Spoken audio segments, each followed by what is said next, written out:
Hello प्यारे दोस्तों, twelfth के हिंदी के most important 50 objective question video अच्छा लगे तो चैनल को सब्सक्राइब जरूर करें। तो चलिए पहला ऑब्जेक्टिव क्वेश्चन है, खड़ा का अर्थ क्या होता है? तो बैठा हुआ। उसके बाद ज्ञानपीठ पुरस्कार सम्मानित है उर्वशी। उसके बाद समाज का विशेषण क्या है? सामाजिक। विद्यालय का विशेषण क्या है? विद्यालय। घुटने टेकना मुहावरे का अर्थ क्या है? हार मानना। संपूर्ण क्रांति जयप्रकाश नारायण। उदंड का विनम्र। उसने कहा था। किस प्रकार की कहानी है? कर्म प्रधान है। बातचीत। शीर्षक। निबंधकार कौन है? बालकृष्ण भट्ट। आनंदित कौन सा प्रत्यय है? इत। तुलसीदास के दीक्षा गुरु कौन थे? नरहरिदास। फौजी वहाँ लड़ने के लिए है, वे भाग नहीं सकते। जो फौज दौड़कर भागता है उसे गोली मार देता है। यह किस कहानी से लिया गया? तो सिपाही की माँ से। आजकल कौन सा समाज है? दृढ़ समाज है। सूरसागर के कवि कौन है? सूरदास। पंचवटी कौन सा समास है? ध्रुव।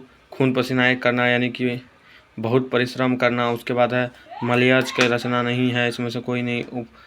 उपवास में कौन सा उपसर्ग है? प्यारे बच्चों, अगर ये 50 ऑब्जेक्टिव रट लेते हैं तो पक्का है कि 10 इससे ज़रूर लगेगा। बहुत ही अंदर से निकाला गया ये वीवीआई ऑब्जेक्टिव है। तो प्यारे बच्चों, उपवास का कौन सा उपसर्ग होगा? तो उपसर्ग होगा। सकार का विलोम निराकार। हाथ पैर कौन सा समास है? दृढ़ समाज। कामचोर का कौन सा समास है? तत्पुरुष समाज।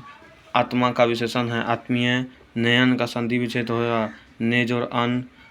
जिसने गुरु से दीक्षा ली, एक शब्द कहा जाए दीक्षित। जिसने गुरु से दीक्षा लिया उसे दीक्षित का। निंदा का विलोम है प्रशंसा। हार जीत कविता किस कविता संग्रह से ली गई? कहीं नहीं वही। कहीं नहीं वही। लंबोदर का कौन सा बहुब्रीही समाज है? लंबोदर बहुब्रीही समाज है। बहुब्रीही समाज है। निम्नलिखित उदाहरण किस पाठ से लिया गया है? तो कहता है कि निम्नलिखित उदाहरण किस पाठ से लिया गया?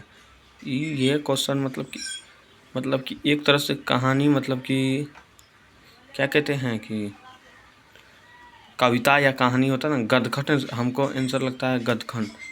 तो उदाहरण कहाँ दिया गया? निम्नांकित उदाहरण किस पाठ से लिया गया? ये क्वेश्चन छोड़ दीजिए। धरती का विलोम क्या है? आकाश। निश्चय का संधि विच्छेद निश जोड़ चय। उद्घाटन का संधि विच्छेद उत जोड़ घाटन। जन घन चेहरा एक शीर्षक गजानन माधव मुक्ति बोध। तो प्यारे बच्चों, अगर ये 50 ऑब्जेक्टिव क्वेश्चन रट लेते हैं तो पक्का मानिए, पक्का 10 ऑब्जेक्टिव क्वेश्चन आपके लिए। ये सभी मतलब कि साइंस कॉमर्स आर्ट्स तीनों के लिए इम्पोर्टेंट है। तो भीषण काल का कवि माने जाते हैं। भीषण काल यानी कि भूषण मतलब कि इस काल के रीति काल के हैं। देवता का प्रत्यावर्ती देव। आप से बाहर होना, बहुत क्रोधित होना। अल्क का अंधा मुहावरे का अर्थ है मूर्ख होना। तुलसीदास मतलब कि कह रहा है कि तुलसीदास किस काल के कवि हैं? भक्ति काल के।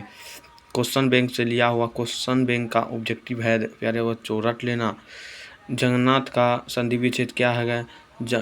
जगत जोड़नाथ। वेद का विलोम क्या होगा? अवेद। ज्ञात का विलोम क्या होगा? ज्ञात। कड़वक किसकी? मलिक मोहम्मद जैसी। गाँव का घर शीर्षक कविता किस कहानी संग्रह से ली गई है? गाँव का घर। गाँव का घर यानी मातृभूमि से लिया गया है। कौन कहानी के कहानीकार हैं? रोज मतलब रोज कहानी के अज्ञेय हैं। पृथ्वी का प्रत्यावर्ती भूमि।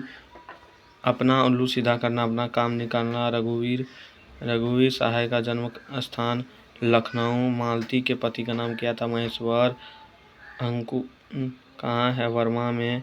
उसने कहा था कहानी के नायक कौन है? लहना सिंह। भारत का विशेषण भारतीय होगा। तो प्यारे बच्चे, ये रहा आपका 50 ऑब्जेक्टिव क्वेश्चन जो मोस्ट इम्पोर्टेंट था आपके बिहार बोर्ड को लेकर। और ये 12th क्लास का ऑब्जेक्टिव है। क्वेश्चन बैंक का मोस्ट इम्पोर्टेंट ऑब्जेक्टिव है जो एक अच्छी बुक से लिया गया है। तो प्यारे बच्चों, चैनल को लाइक एवं सब्सक्राइब जरूर करें और ये 50 ऑब्जेक्टिव पक्का कॉपी में लिख के रट ले।